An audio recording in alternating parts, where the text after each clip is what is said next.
ஒரு ஊர்ல ரீமான்னு ஒரு பொண்ணு இருந்தா. ஒரு நாள் அவ காலேஜ் போயிட்டு திரும்பி வர்றப்ப அந்த வழியில ஒரு புது மோமோஸ் ரோட்டு கடை இருந்தது. அதுல விக்கிற அந்த அம்மா பாக்குறதுக்கு ஒரு மாதிரி வித்தியாசமா இருந்தா. சரி, இன்னைக்கு மோமோஸே சாப்பிட்டுறேன். எங்க ஒரு முழு பிளேட் மோமோஸ் எவ்வளவு? மோமோஸ் விக்கிறவ ரீமாவை அப்படியே முறைச்சு பாத்துக்கிட்டே சொல்றா. முழு பிளேட் 40 ரூபா, அரை பிளேட் 20. இந்த அம்மா பார்க்க ஒரு மாதிரி இருக்காங்களே. சரி சரி, எனக்கு என்ன போச்சு? இந்த அம்மாவை நான் என்ன வீட்டுக்கா கூட்டிட்டு போறேன்? ஒரு முழு பிளேட் கொடுங்க. அந்த அம்மா ரீமாவுக்கு ஒரு முழு பிளேட் மோமோஸ் கொடுக்கறா. அட, இது என்னக்கா, இந்த மோமோஸ் எல்லாம் கோணல் மாணலா பாக்குறதுக்கே ஒரு மாதிரி இருக்கே. அந்த அம்மா மூஞ்சியில ஒரு உணர்ச்சியுமே இல்ல. ரீமாவையே உத்து பாத்துக்கிட்டு இருந்தா. அது ரீமாவுக்கு ஒரு மாதிரி இருந்தது. அப்புறம் அவ மோமோஸ் சாப்பிட ஆரம்பிக்கிறா. 2-3 மோமோஸ கூட அவளால முழுசா சாப்பிட முடியல. சாப்பிடு சாப்பிடு, நிதானமா சாப்பிடு. இனிமே எப்ப சாப்பிட போறியோ? இத கேட்ட ரீமாவுக்கு என்னமோ ஒரு மாதிரி பயமா இருந்தது. உடனே அவ பையிலிருந்து 50 ரூபாயை எடுத்து அந்த அம்மா கிட்ட கொடுக்கறா. இந்தாங்கக்கா, சில்லற கொடுங்க. முதல்ல மோமோஸ முழுசா சாப்பிடுமா, நான் சில்லற கொடுக்கறேன். இல்ல, நேரம் ஆயிடுச்சு, வீட்டுக்கு போகணும். நீங்க மொத்தத்தையும் வச்சுக்கோங்க, நான் கிளம்புறேன். அப்புறம் அவ அந்த பணத்தை அங்கேயே வச்சுட்டு அந்த அம்மாவை பார்க்காம திரும்பி நடக்கிறா. கொஞ்ச தூரம் போனதுக்கு அப்புறம் ரீமா திரும்பி பாக்குறா. அப்போ அந்த அம்மா சூனியக்காரியா மாறி அவளையே பாத்துக்கிட்டு இருந்தா. அதை பார்த்துட்டு பயந்து போன ரீமா வேக வேகமா நடக்க ஆரம்பிக்கிறா. திரும்பி பார்த்துக்கிட்டே ரோட்டை கடக்கிறப்போ வேகமா வந்த ஒரு லாரி அவளை இடிச்சு தள்ளிட்டு போயிடுது. அவளுக்கு பலமா அடிபட்டுருது. அவ மயங்கி போயிடுறா. ரத்த வெள்ளத்துல கிடந்த அவளை பார்த்து அங்க கூட்டம் கூடிடுது. ஐயோ, எவ்வளவு ரத்தம்! யாராவது இவளை ஆஸ்பத்திரிக்கு தூக்கிட்டு போங்க. ஐய, இது ஆக்சிடென்ட் கேஸு. இதுல மாட்டினோம்னா போலீஸ் ஸ்டேஷனுக்கும் வீட்டுக்கும் அலைஞ்சு அலைஞ்சு நம்ம வாழ்க்கையே போயிரும். அப்போ அந்த மோமோஸ் விக்கிற அம்மா அங்க வந்து ரீமாவை பாக்கறா. உடனே சத்தமா சிரிக்க ஆரம்பிக்கிறா. உனக்கு என்ன பைத்தியமா? யாராவது இந்த நிலைமையில இப்படி சிரிப்பாங்களா? அவ்வளவு அக்கறையா இருந்தா ஆஸ்பத்திரிக்கு தூக்கிட்டு போ. இங்க நின்னு ஏன் மூஞ்சியா ஏன் பாக்குற? அப்படி சொல்லிட்டு அவ கடைக்கு போயிடுறா. என்ன திமிரு பிடிச்ச பொம்பளை, யாராவது இப்படி எல்லாம் பேசுவாங்களா? அப்புறம் கூட்டத்துல இருந்த ஒரு ஆளு போலீஸ்க்கு போன் பண்றாரு. அப்புறம் போலீஸ் வந்து ரீமாவை ஆஸ்பத்திரிக்கு தூக்கிட்டு போறாங்க. ஆனா அந்த மோமோஸ் விக்கிறவ கூட்டத்துல இருந்த புஷ்பாவையே முறைச்சு பாத்துக்கிட்டு இருக்கா. பா, என்ன வெயில், பசியா வேற இருக்கு. இங்க அந்த மோமோஸ் கடை மட்டும்தான் இருக்கு. அப்புறம் அவ அந்த கடைக்கு போய், ஏமா அரை பிளேட் மோமோஸ் கொடு. அந்த அம்மா அவளுக்கு மோமோஸ் கொடுக்கறா. ஆனா முறைக்கிறத மட்டும் நிறுத்தவே இல்ல.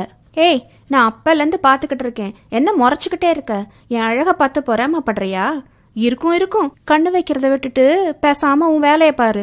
கேட்டதும் அந்த அம்மாவுக்கு பயங்கரமா கோபம் வருது. ஆனா அவன் ஒண்ணுமே சொல்லல. அப்புறம் புஷ்பா மோமோஸ் சாப்பிட்டுட்டு வீட்டுக்கு கிளம்புறா. அப்போ அந்த மோமோஸ் விக்கிறவளும் அவ பின்னாடியே போய் அவ வீடு எங்க இருக்குன்னு தெரிஞ்சுக்கிறா. ராத்திரி, உங்களுக்கு தெரியுமா, இன்னைக்கு ஒரு பொம்பளை என்ன வித்தியாசமா முறைச்சு பாத்துக்கிட்டு இருந்தா. ஓஹோ, உன் அழக பார்த்து மயங்கி பொறாமப்பட்டிருப்பாளா இருக்கும். என்ன பண்றதுமா, நீ அப்படி ஒரு அழகா இருக்கில்ல. ஐயோ, பேசாம இருங்க. என்ன கிளப்பாம உங்களால இருக்கவே முடியாது. காலம் போன காலத்துல என்ன அது பேச்சு? 2 பேரும் சிரிக்கிறாங்க. அப்ப அந்த மோமோஸ் விக்கிற சூனியக்காரி லைட்டு கம்பத்துல இருந்து அவங்களையே பாத்துக்கிட்டு இருக்கா. அப்புறம் அவங்க 2 பேரும் ஜன்னல் வழியா வெளிய பாக்குறாங்க.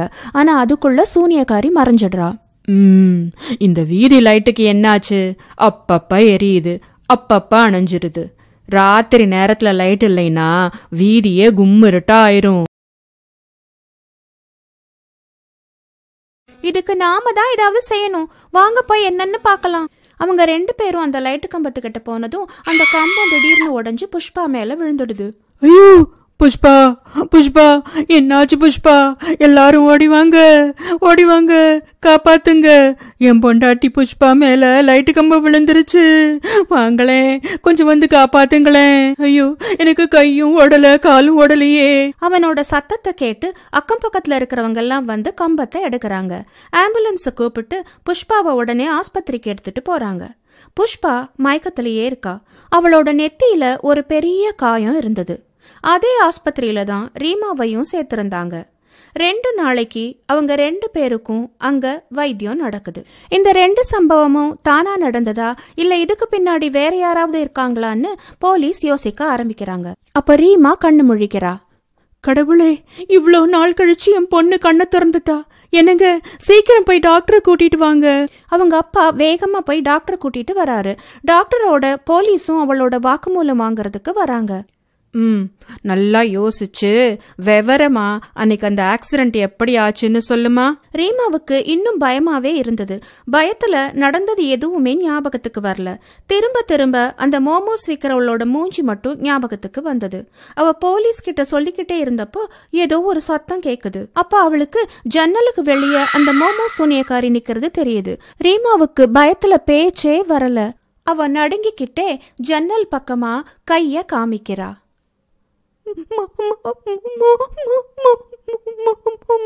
பாருங்க, இந்த பைத்தியக்கார பொண்ண இன்னும் நிக்க கூட முடியல. இப்ப மோமோஸ் சாப்பிடணுங்கிறா. உடம்பு சரியானதுக்கு அப்புறம் எத்தனை மோமோஸ் வேணா சாப்பிடலாம். இல்ல இல்ல அம்மா அம்மா அப்பா அப்பா. அந்த சூனியக்காரி அவளையே முறைச்சுக்கிட்டு இருந்தா. அதை பார்த்த ரீமா மறுபடியும் மயக்கமாயிடுறா. ரீமா என்ன சொல்ல வந்தான்னு தெரியலையே. அவங்க ஜன்னல் பக்கமா பாக்குறாங்க. ஆனா அவங்க கண்ணுக்கு ஒண்ணுமே தெரியல. ஆனா அந்த சூனியக்காரி அங்கேயே தான் நின்னுக்கிட்டு இருந்தா. நீ இங்கேயே ரீமா பக்கத்திலேயே இரு, நான் வீட்டுக்கு போய் நமக்கு சாப்பிட்றதுக்கு ஏதாவது எடுத்துட்டு வரேன். இப்படி சொல்லிட்டு அவங்க அப்பா வீட்டுக்கு போய் தேவையானதெல்லாம் எடுத்துட்டு திரும்பி ஆஸ்பத்திரிக்கு வரும்போது அங்க அந்த மோமோஸ் ரோட்டு கடையை பாக்குறாரு. அங்க சாப்பிட்றவங்களையெல்லாம் அந்த மோமோஸ் விற்கிறவ ஒரு மாதிரி பாக்குறத அவர் பாக்குறாரு. அது அவருக்கு சந்தேகத்தை கிளப்புது. ஆனா அவர் எதுவும் சொல்லாம அங்க இருந்து வேகமா ஆஸ்பத்திரிக்கு போயிடுறாரு. இங்க பாருங்க சார், நீங்க உடனே இப்பவே போய் இந்த மருந்தையும் ஊசியையும் வாங்கிட்டு வாங்க. இதுதான் இப்ப ரீமாவை காப்பாத்துறதுக்கு ஒரே வழி. டாக்டர், நான் என்ன வேணா செய்யறேன், என் பொண்ண எப்படியாவது காப்பாத்துங்க. அப்புறம் ரீமாவோட அப்பா மருந்து வாங்க கீழே போகும்போது அங்க ஒரு பொண்ண அவசர சிகிச்சையில அனுமதிக்கிறதுக்காக கொண்டு போய்கிட்டு இருந்தாங்க.